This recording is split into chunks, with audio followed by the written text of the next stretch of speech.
Ngày hôm nay ta cùng hợp hát nơi đây, mọi người bên nhau ta hát mừng sinh nhật.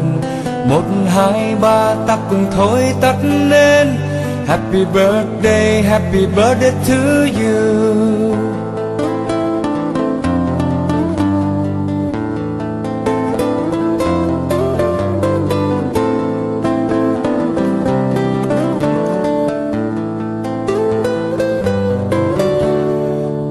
This day all together we'll be, and we'll all sing for your birthday. 1, 2, 3, we'll blow out the candles. Happy birthday to you. Happy birthday to you. Happy birthday to you.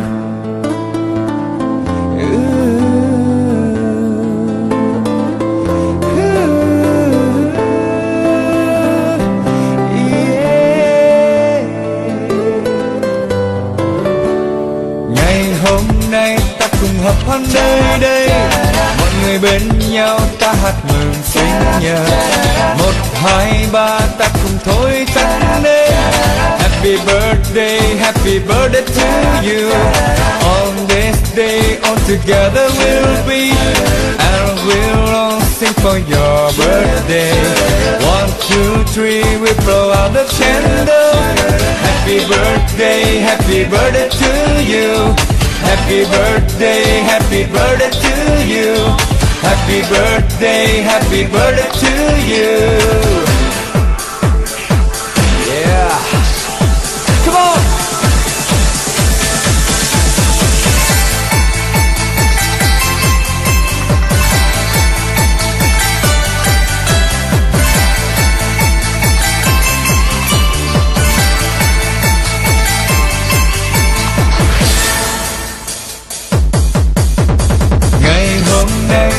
Hợp hát nơi đây, mọi người bên nhau ta hát mừng sinh nhật.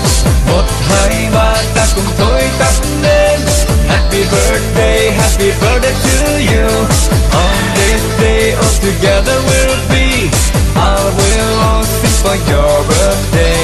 1, 2, 3 we'll blow out the candles. Happy birthday to you. Happy birthday to you. Happy birthday to